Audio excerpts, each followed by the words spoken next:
नमस्कार।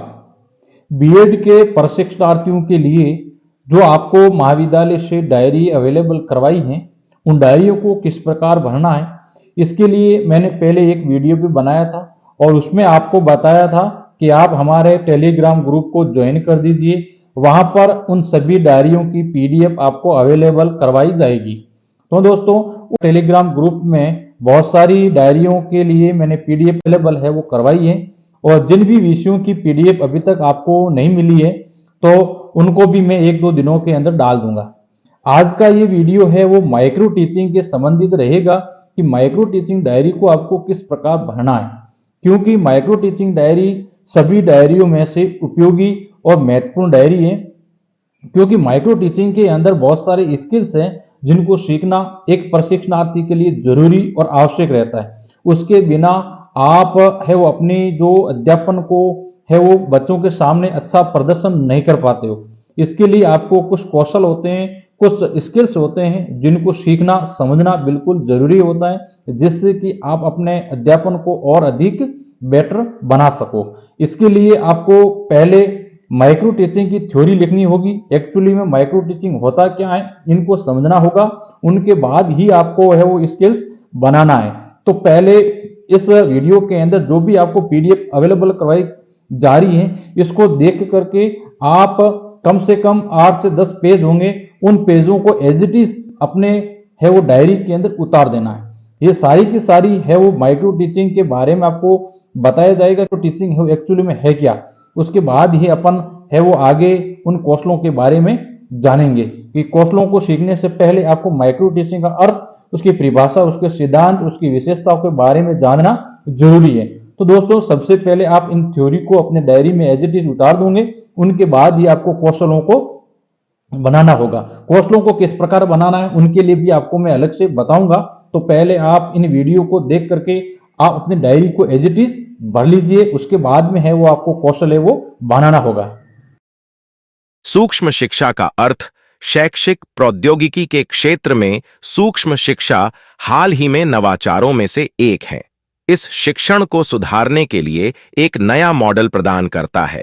ये शिक्षकों के कक्षा व्यवहार में संशोधन के लिए एक प्रभावी शिक्षण की रणनीति तैयार करता है। सूक्ष्म शिक्षण का प्रयोग कई शिक्षण कौशलों के विकास के लिए किया जाता है। शिक्षण कौशल अध्यापक के व्यवहार समूह को कहते हैं, जो छात्र अध्यापकों में वांछित परिवर्तन लाने के लिए विशेष रूप से प्रभावशाली सिद्ध होता है। ये एक अच्छा शिक्षक प्रशिक्षण सदैव अपने प्रशिक्षणार्थियों में विशिष्ट शिक्षण कौशल में निपुणता प्रदान करता है। अतः एक छात्राध्यापक के लिए आवश्यक हो जाता है कि वह शिक्षण कौशलों का अर्थ समझे, उनकी धारणाओं से परिचित हो, उन पर पूर्ण अधिकार प्राप्त करने में समर्थ हो, तभी वह अच्छा निपुण शिक्षक बन सकता है। सूक्ष्म शिक्षण की परिभाषा पासी के अनुसार शिक्षण कौशल एवं शिक्षण क्रियाओं अथवा व्यवहारों का समूह है, जिनका संपादन विद्यार्थियों के अधिगम को सुगमतापूर्ण बनाने के लिए किया जाता है। गेज के अनुसार शिक्षण कौशल वे विशिष्ट अनुदेश प्रक्रियाएं एवं प्रतिक्रिया ये हैं जिन्हें अध्यापक अपनी कक्षा में प्रयुक्त करता है। ये शिक्षक की विभिन्न अवस्थाओं से अथवा शिक्षक के कार्य में निरंतर प्रवाह से संबंधित होता है। प्रो एलन के अनुसार सूक्ष्म शिक्षण के अंतर्गत कम छात्रों को कम समय में पढ़ाया जाता है। ये कक्षा शिक्षण का लघु रूप है। बी एम शॉर के अनुसार सूक्ष्म शिक्षण कम छात्रों तथा कम शिक्षण क्रियाओं वाली शैली है। सूक्ष्म शिक्षण विधि के निर्माता डी एलन ने, जो संयुक्त राज्य अमेरिका के स्टैनफोर्ड विश्वविद्यालय में कार्य करते थे, 1966 में सूक्ष्म शिक्षण की इस प्रकार व्याख्या की: सूक्ष्म शिक्षण एक विश्लेषित शिक्षण है जिसमें शिक्षक की प्रक्रिया लघु रूप में कम विद्यार्थियों वाली कक्षा के सामने अल्प समय में संपन्न की जाती है। इसका प्रयोग सेवारत एवं सेवापूर्ण शिक्षकों के व्यावसायिक विकास के लिए किया जाता है। सूक्ष्म शिक्षण अध्यापकों के शिक्षण के अभ्यास के लिए ऐसी स्थिति प्रदान करता है जिससे कक्षा शिक्षण की सामान्य जटिलताएं कम हो जाती हैं। इससे अध्यापक बहुत अधिक मात्रा में अपने शिक्षण व्यवहार के लिए प्रतिपुष्टि प्राप्त करता है। एल सूक्ष्म शिक्षण की अवधारणा: कक्षा शिक्षण एक जटिल प्रक्रिया है। शिक्षण कार्य करते हुए शिक्षकों अनेक शिक्षण कौशल का उपयोग करना होता है। जैसे प्रश्न पूछना, व्याख्यान देना, उदाहरण देना, श्यामपट्ट कार्य करना आदि। यह सब अलग अलग शिक्षण कौशल हैं जिसका उपयोग शिक्षक यथा समय शिक्षण कार्य करते हुए करता है। सूक्ष्म शिक्षण की अवधारणा निम्नलिखित बिंदुओं से आंकी जा सकती है। 1. सूक्ष्म शिक्षण में शिक्षण तत्वों को सूक्ष्म स्वरूप दिया जाता है। 2. यह व्यक्तिश प्रशिक्षण की विधि है। 3. इस विधि में प्रशिक्षणार्थियों को शिक्षण व्यवहार से संबंधित प्रतिपुष्टि तत्काल प्राप्त हो जाती है। 4. यह ऐसा वास्तविक शिक्षण है जो केंद्र बिंदु प्रशिक्षणार्थी शिक्षण कौशल का विकास करता है। कक्षा के आकार को घटा दिया जाता है, अर्थात कक्षा में केवल 5 से 10 छात्र ही रखे जाते हैं। पढ़ाने की अवधि को 1 घंटा या 40 से घटाकर 5-10 कर दिया जाता है। विषय वस्तु के प्रकरण का आकार छोटा कर दिया जाता है। सूक्ष्म शिक्षण का चक्र योजना, शिक्षण, प्रतिपुष्टि, पुनः योजना, पुनः शिक्षण। सूक्ष्म शिक्षण के चक्र की अवधि निम्न प्रकार है। शिक्षण 6 मिनट, प्रतिपुष्टि 6 मिनट, पुनः योजना 12 मिनट, पुनः शिक्षण 6 मिनट, पुनः प्रतिपुष्टि 6 मिनट, कुल अवधि 36 मिनट। सर्वप्रथम प्रशिक्षणार्थियों के समक्ष सूक्ष्म शिक्षण का अर्थ एवं उनकी प्रक्रिया को विस्तार पूर्वक स्पष्ट किया जाता है। सर्वप्रथम किसी एक कौशल का चयन करते हुए योजना तैयार की जाती है। इस योजना के आधार पर 6 मिनट का शिक्षण कार्य करवाया जाता है। तत्पश्चात शिक्षण कार्य का प्रतिपुष्टि लिया जाता है। इसके पश्चात शिक्षण कार्य प्रभावित नहीं होने पर पुनः योजना तैयार की जाती है। इसके पश्चात पुनः शिक्षण करवाया जाता है, फिर उस शिक्षण की प्रतिपुष्टि ली जाती है। अतः शिक्षण कार्य प्रभावी हो जाने पर सूक्ष्म शिक्षण में लिया गया कौशल उपयोगी होगा। सूक्ष्म शिक्षण का भारतीय प्रतिमान। सूक्ष्म शिक्षण का विकास अमेरिका के स्टैनफोर्ड विश्वविद्यालय के कीथ एचिसन तथा D.W. एलन ने किया। भारत में सूक्ष्म शिक्षण संबंधी विचारधारा का प्रसार 1970 के आसपास हुआ। विभिन्न प्रयत्नों व सुधारों के बाद भारतीय परिस्थितियों में शिक्षक महाविद्यालयों में सूक्ष्म शिक्षण का उपयोग सरलता से करने हेतु प्रतिमान तैयार किया गया। जांगीरा एवं सिंह के अनुसार भारतीय प्रतिमान की मुख्य विशेषता निम्न है। छात्राध्यापक द्वारा किसी भी शिक्षण कौशल पर अभ्यास करने से पूर्व उसके सामने आदर्श पाठ का प्रस्तुतिकरण किया जाता है।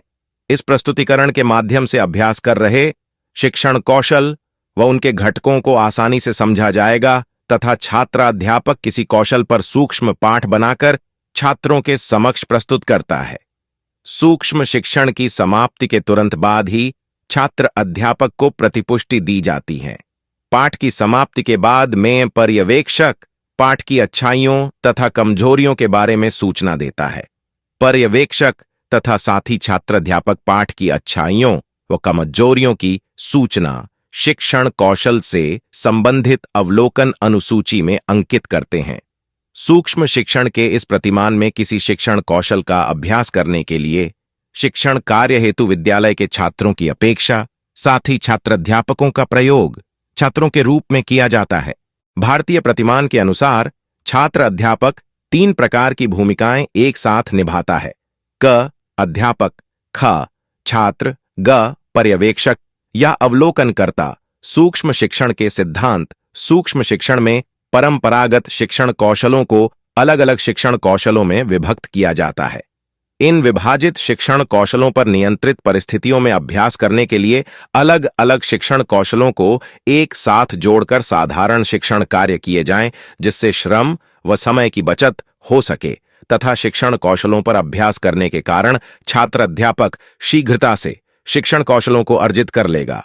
एलन तथा रियान ने सूक्ष्म शिक्षण के निम्नलिखित आधारभूत सिद्धांत बतलाए हैं। 1. वास्तविक शिक्षण का सिद्धांत। इस सिद्धांत के अनुसार काल्पनिक, कृत्रिम अथवा अव्यावहारिक परिस्थितियों में शिक्षण करने की अपेक्षा वास्तविक शिक्षण कराने का होता है। 2. शिक्षण की जटिलताओं की कमी का सिद्धांत। इस सिद्धांत के अनुसार शिक्षण कार्य में आने वाली जटिलताओं को कम करने का प्रयास किया जाता है। 3. विशिष्ट कौशल के विकास का सिद्धांत। शिक्षण के दौरान किसी विशिष्ट कार्यों को पूरा करने के लिए सूक्ष्म शिक्षण का प्रयोग किया जाता है। 4. नियंत्रित अभ्यास का सिद्धांत। इस सिद्धांत के अनुसार शिक्षण कार्य के दौरान नियंत्रित एवं पूर्व नियोजित योजना के अनुसार शिक्षण कौशल का प्रयोग किया जाता है, जिससे व्यर्थ एवं अवांछित क्रियाओं पर नियंत्रण किया जा सके। 5 प्रतिपुष्टि का सिद्धांत। इस सिद्धांत के अनुसार शिक्षण कार्य के तुरंत बाद छात्र अध्यापकों या पर्यवेक्षक द्वारा शिक्षण कार्य में रही कमियों को बताया जाता है, जिससे अगले शिक्षण में सुधार किया जा सके। सूक्ष्म शिक्षण की प्रक्रिया। विकसित देशों में सूक्ष्म शिक्षण प्रक्रिया को वीडियो टेप कर लिया जाता है तथा पाठ समाप्ति के पश्चात छात्राध्यापक स्वयं वीडियो को देखकर अपनी प्रतिपुष्टि देता है। लेकिन भारत जैसे विकासशील देशों में संसाधन के अभाव के कारण महाविद्यालयों में सूक्ष्म शिक्षण की प्रक्रिया को संपन्न करना पड़ता है। एक सामान्यतः प्रशिक्षण। महाविद्यालयों के व्याख्याताओं द्वारा छात्र अध्यापक के पाठ का पर्यवेक्षण किया जाता है। पाठ समाप्ति के पश्चात व्याख्याता ही छात्राध्यापक को आवश्यक सुझाव प्रतिपुष्टि देता है। इसी पर्यवेक्षक प्रतिपुष्टि कहते हैं। 2 सूक्ष्म शिक्षण करते समय या तो वास्तविक छात्र विद्यालय के होते हैं या सहपाठियों से ही कुछ छात्र बना लिए जाते हैं। इन सहपाठियों में से ही 2 या 3 सहपाठी अपने साथी छात्राध्यापक के पाठ का अवलोकन करते हैं। पाठ की समाप्ति के बाद सहपाठी भी छात्राध्यापक को आवश्यक सुझाव देते हैं। इसे सहपाठी प्रतिपुष्टि कहते हैं। 3 टेप रिकॉर्डर। वर्तमान समय में लगभग सभी महाविद्यालयों में उपलब्ध उपकरण है, अतः इसके माध्यम से कक्षा में छात्राध्यापक के शिक्षण का वीडियो बना लिया जाता है। उसके बाद छात्राध्यापक स्वयं वीडियो देखकर प्रतिपुष्टि प्राप्त करता है, जिसे स्वयं प्रतिपुष्टि कहा जाता है। सूक्ष्म शिक्षण के सोपान। सूक्ष्म शिक्षण के निम्नलिखित सोपान हैं। सोपान वेन अभिविन्यास। सबसे पहले शिक्षक प्रशिक्षणार्थियों के सम्मुख सूक्ष्म शिक्षण का अर्थ, उसके घटकों, विशेषताओं, गुणों एवं दोषों पर प्रकाश डालता है। सोपान 2 शिक्षण कौशलों की चर्चा। प्रशिक्षणार्थियों को शिक्षण कौशल के अर्थ एवं मनोवैज्ञानिक आधारों की जानकारी देता है। सोपान 3 आदर्श पाठ प्रस्तुतिकरण। शिक्षण कौशलों की पूरी जानकारी देने के लिए प्रशिक्षक को सूक्ष्म पाठ पढ़ाकर दिखा सकता है। सोपान 4 पाठ का पर्यवेक्षक एवं समालोचना। आदर्श पाठ की विधि छात्राध्यापकों को विस्तृत रूप से बताई जाती हैं। पाठ की समालोचना करने के लिए प्रत्येक प्रशिक्षणार्थियों को प्रत्येक कौशल के लिए अलग अलग पर्यवेक्षण प्रपत्र दिए जाते हैं और प्रपत्र का समुचित उपयोग करने की विधि उन्हें बताई जाती है। सोपान 5 सूक्ष्म शिक्षण पाठ योजना। प्रशिक्षक किसी एक शिक्षण कौशल और पाठ्यवस्तु की इकाई पर एक सूक्ष्म पाठ योजना बनाता है। सोपान 6 शिक्षण स्तर। पाठ योजना के आधार पर 6 मिनट तक 5 या 10 छात्रों की कक्षा को पढ़ाया जाता है। प्रशिक्षक द्वारा दिए गए पाठ को वीडियो टेप या साधारण कैसेट पर टेप किया जाता है। जहां पर यह व्यवस्था नहीं हो सकती, वहां शिक्षक प्रशिक्षक अथवा सह प्रशिक्षणार्थी पाठ का अवलोकन करते हैं और पर्यवेक्षक प्रपत्रों पर पाठ के लिए समालोचना संकेत करते हैं। सोपान 7 पुनः योजना प्राप्त प्रतिपुष्टि पर छात्राध्यापक सुझाव संकेतों को अपनाते हुए अपने सूक्ष्म पाठ का पुनर्नियोजन करता है। इसके लिए लगभग 10 मिनट का समय दिया जाता है। सोपान 8 पुनः अध्ययन पुनर्निर्मित व परिमार्जित पाठ योजना को अध्यापक पढ़ाता है। सोपान 9 पुनः प्रतिपुष्टि। इस सोपान पर भी छात्राध्यापक को पुनः प्रतिपुष्टि सोपान 7 के समान प्रदान की जाती हैं। सूक्ष्म शिक्षण की विशेषता। एक माइक्रो एलिमेंट। छात्रों की संदर्भ में शिक्षण की जटिलताओं को पढ़ाने के लिए माइक्रो शिक्षण और पाठ की अवधि और विषय को पढ़ाया जाता है, ताकि प्रशिक्षु को प्रशिक्षण प्रक्रिया पर ध्यान केंद्रित करने में सक्षम बनाया जा सके। 2 शिक्षण कौशल और शिक्षण रणनीतियां। विभिन्न शोधकर्ताओं ने कई स्तरों के कौशल को सूचीबद्ध किया, जो विभिन्न स्तरों पर कई विषयों की सिखाने में शामिल कार्यों, प्रक्रियाओं और रणनीतियों के प्रतिनिधि है। सिखाने वाले प्रदर्शनी की सूची 3 प्रमुखों के तहत वर्गीकृत की जा सकती है। पूर्व अनुदेशात्मक कौशल, जिसमें विशिष्ट उद्देश्यों, उचित सामग्री, उचित संगठन, उचित ऑडियो विजुअल एड्स आदि का चयन करने के लिए शिक्षण उद्देश्यों, अनुक्रमण और ज्ञान को प्रस्तुत करना शामिल है। निर्देशात्मक कौशल, एक प्रस्तावना कौशल, व्याख्या कौशल समझाते हुए और कौशलों के माध्यम से प्रश्नों की जांच, खोजपूर्ण छात्र की भागीदारी को मजबूत करना और छात्रों की कठिनाइयों का निदान करना। आदि ग पोस्ट निर्देशात्मक कौशल, परीक्षण वस्तुओं को लिखने, विद्यार्थियों की व्याख्या। एक परीक्षा में प्रदर्शन, उपचारात्मक उपायों की योजना आदि की तरह है। 3 फीडबैक तत्व, प्रशिक्षुओं की शिक्षण क्षमता का मूल्यांकन करने की।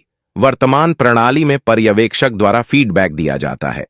सूक्ष्म शिक्षण में कई विश्वसनीय और प्रामाणिक स्रोतों को आवश्यक प्रतिक्रिया देने के लिए नियोजित किया जा सकता है।